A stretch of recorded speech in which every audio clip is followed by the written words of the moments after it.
Thank you. Starting the first Shabbat of the year, Be'ezrat Hashem, basically. The first Shabbat, Bereshit. And there are many, many insights in this beautiful parasha.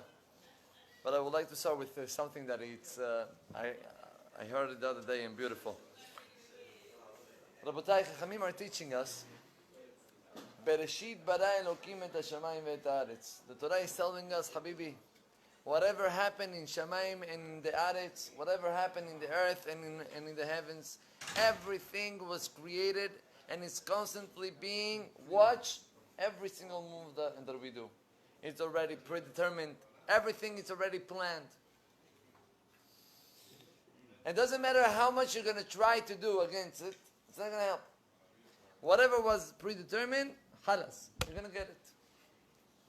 There was a great rabbi, his name was great, if you open up in I think every Mikraot Gedolot, you're going to find it in the Ibn Ezra. Famous Ibn Ezra was a great Chacham, but one thing he didn't have. It's called Mazal. He didn't have good Mazal. He didn't have good luck. Whatever he was doing, terrible. Terrible. He wrote a poem? Yeah? Poem. Where he says that he have tried so many different type of jobs. And every single time that he started something new, the people weren't needing it. He said, I got into the point that I started to make garments to the dead people. Now, who doesn't die? He says, people stop to die, in my city, stop dying. Every single thing that he was doing, he didn't have mazal. He didn't have good luck. Now, Chazit, he didn't have parnasa. He was struggling. So the students decided to do the following plan. They knew that if they're going to give him a gift, he's not going to accept it. Soneh matanot, right? So they say, you know what? We're going to go. We're going to put money a little bit before he gets to his house, to the floor. The Halakha writes that matzah me'ot mefuzarim. If you found money without any sign, without any symbol, you're allowed to keep it. There's no signs. No one can ask from it. It's mutar to keep it. They said, great. We're going to take a certain amount of money. We're going to throw it next to his house. The rabbi is going to walk. He's going to see the money. And that will help him.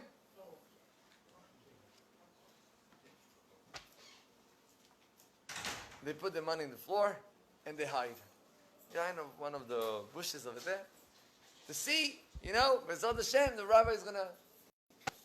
What happened? The rabbi used to walk, like the Talmidei Chachamim, they look only, the Arba Amot, 2 meters around him. He was walking and walking, few steps before he gets to the place where the money is. They see the rabbi closing his eyes and walking, with the eyes closed. He passed the money, and then the rabbi opens his eyes, and he gets to the house. Now the students see that. They say, what's going on over here? How come? They went to the rabbi's house, and they asked him, Chacham, we're hiding, you were hiding? Yeah, Rabbi, we saw you, closing the eyes a few steps before you get to your house. Why? So he told him, listen, I'm going to tell you. You know my situation, right? I'm not having parnasah and I'm struggling. So I was walking and I was thinking about myself, how bad it is, and I have no money, and how we're gonna arrange myself. And then all of a sudden I say to myself, are you complaining against HaKadosh Baruch Hu? Are you complaining and saying that your life is a miserable life? You don't realize all the good that God is giving you? That you're able to walk, that you're able to move your arms, that you're able to see? And then I say to myself, you know what? I want to appreciate the things that I have. I'm going to close my eyes to check out how a blind person walks. So I closed my eyes. And, after a few steps, I realized that it wasn't easy. I opened them again, and I started to think, HaKadosh Baruch Hu. So the student asked from the rabbi, Rabbi, if you don't mind, come outside. I want to show you something. And they're showing the whole plan with the money. And then the rabbi looked at them, and he tells them, guys, don't remember what I told you 2 weeks ago? I told you that in Chokhmah ve'en Tevuna, there is no way to escape from HaKadosh Baruch Hu. And whatever Borei Olam decided in your life is going to happen. For good and for bad. No extra ishtadlut, extra hours of working because I need more money. There is a limit. We have to know what is the limit of the ishtadlut, but we have to understand that not because there are going to be extra hours in my office, I'm going to get more parnasa. I told you that in the past. I don't know if you remember. I used to live many years ago. I lived in Paris for 3 years. And I had my neighbor. My neighbor was about teshuvah. He told me that he started to keep up Shabbat. So I asked him why. He says, I was in a shiur, one of the rabbis that I know. And the rabbi said in the shiur that whatever money that a person makes on Shabbat have no barakah. Therefore, this money, you're not going to gain anything. And if you don't believe it, you can try it. That was the shiur. So my neighbor tells me, my job, we used to have a family business, many stores, and the type of things that we were selling, on Shabbat we were selling the amount that we were selling throughout the weekday. And this rabbi is telling me that you're not getting barakah from this money. I say, yeah, right. But when the rabbi said, you can try it, I said to myself, you know what? Let's make a test. 1 month. 1 month, I'm not going to work on Shabbat. The end of the month, I want to see in the account what's going on. But those are not stories from somebody, it's a guy, was my neighbor. He says, I did it the first month. My family wanted to eat me. You're Majnoon. But I did it. I told them, listen, it's only 1 month. Fine. That's what I did. At the end of the month, I couldn't believe my eyes. I had different expenses, whatever it is.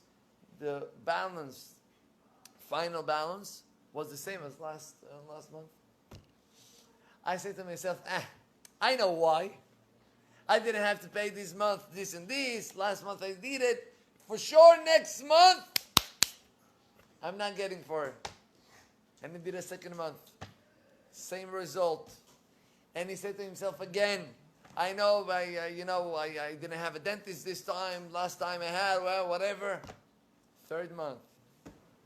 At the end of the third month, he told me it's just to be tipesh, not to keep up Shabbat and to go to work.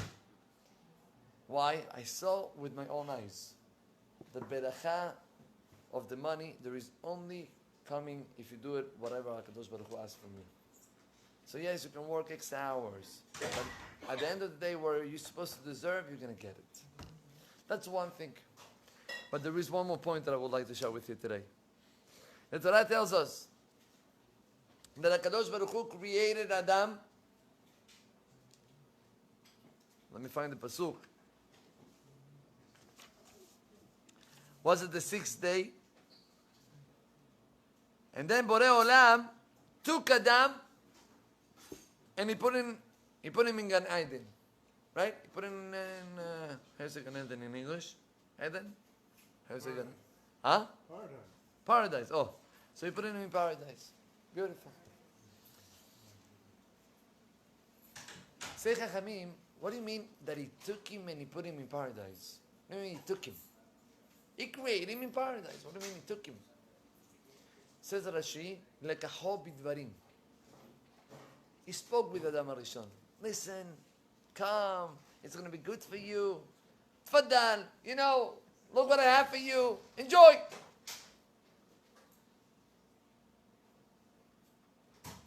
First of all, God have to convince somebody. Why are you talking to Adam HaRishon to try to convince him to come to Gan Eden? You're creating him and you're putting him in whatever place it is. So it's all a very big musar for us. It says, the body, you can take him to whatever you want, whatever place you want. You want to force somebody to do something, you can do it, no problem. But the mind you cannot force anybody.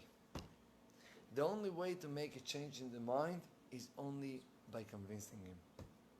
Say HaKadosh Baruch Hu, I don't want Adam to suffer. I want Adam to enjoy from it. I want to change his mind. What's the only way to change his mind? Lekacho b'devarim. Speak to him. And Rabotai, this concept of speaking applies to each one of us. Doesn't matter what is your job. You have family, you have kids, you have people that are surrounding you, and you want to convince somebody. The only way to do it is by talking. The only way. Especially with the kids. How many times, especially when the kids are little, and you're the father, and you have the power, and if he's not going to do it, but then what? He's going to do it. But he's not going to be with you. He's not going to be happy to do it. He's going to be obligated. The day that he will have the power to get out of here, he's going to get out of here. So Rabbi Galinsky said the following story. He said that Rabbi Moshe Feinstein, famous Rabbi Moshe Feinstein here in the U.S., when he arrived, he got into a community, and in that community there were people that came to the U.S. 50 years before him. Old people. And they explained to him how hard it was for them to keep Shabbat. Back then, coming into the U.S. and to find any job was obligated to work on Shabbat. They were obligated. If you're not going to work on Shabbat, there is no job for you. And there is no job for you, you can starve for death. And they said, unfortunately, many, many Jews, they saw themselves obligated not to keep Shabbat. And the rabbi was hearing different stories from the people in his community. And there was a whole bunch of people that each one of them has his unique story, how they did extra effort to keep Shabbat. Some of them, they were working only at nights. Extra hours at nights to let them to keep Shabbat. Some of them, they were ready to get half of the salary. They were telling their, give me half of the salary. The main thing, they had to work on Shabbat. Beautiful. Says Rabbi Moshe Feinstein, when I started to check out, I realized where are the kids of all these people. I realized all of those kids, they're totally disconnected from Torah and mitzvot. They don't keep mitzvot, not Shabbat, nothing. They don't come to shul, they don't put on tefillin, nothing. And Moshe Feinstein couldn't understand. People that they had mesirut nefesh, they gave their life for a mitzvah, and that's their payment. Their kids are totally lost. So he decided to make a research. And he got into this following conclusion. He said, all of those people, yes, they gave their life for Shabbat. But when they were coming back home, complaining. They were coming back home saying, so hard, and why? And listen, it's, we're not getting enough money. How are we going to do? And the kids, what example they saw? They saw the mesirut nefesh of the father by keeping Shabbat? No. They saw how a Jew that is Shomer Shabbat suffers. They said to themselves, you know what? I don't want this type of life. All the time complaining and having problems. I don't want it. And all of those kids, they get disconnected from Judaism. Rabotai, we have an obligation as parents to show the example in the house. And believe me, it's not easy. I don't have to tell you. You come back home, you're exhausted. and now I have to, show myself that I'm happy and I'm happy. It's not easy. But whatever you do in your house, it's whatever the kids are going to get, whatever the kids are going to swallow.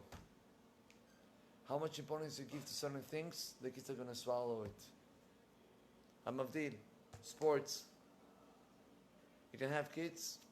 The kid is, 4 years old, 5 years old.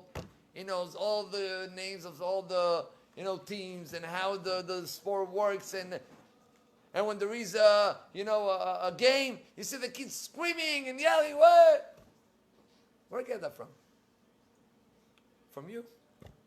From the father. He sees how the father sits in front of the TV watching the game. No one can talk to him. Kodesh Kodashim, Yom Kippur today. No one talks to me. And there is a score and you see the father jumping. And there is no score, you see the father yelling. What do you think? Is only you? That's the message that we're giving to our kids. So each one of us, and let's be honest, we want our kids to be better than us. That's for sure. But they're not going to be able to be better than us if we're not trying to give them the right example. At least try. At least try to show them what is more important for you and what's less important. Like a hobby dvarim. You want to convince somebody? Talk to him. Speak to him. Don't try to force. Only by talking we're going to be able to see a change. And only by talking we're going to be able, like Chachamim are teaching us, that HaKadosh Baruch Hu, all what He created was with His word. Vayomer yeyor vayor. And He said it will be light. He said it will be water. Why everything was with a speech? Say Chachamim to let you know that you can create or destroy with your mouth. So throughout this idea, let's try to take it out to our life. And Be'ezrat Hashem, we're going to see all of us. Berachah and Tzlacha. B'chol ma'aseh yadenu. Amen ve'amen. Rabbi Yochanan ben Nagashia omer,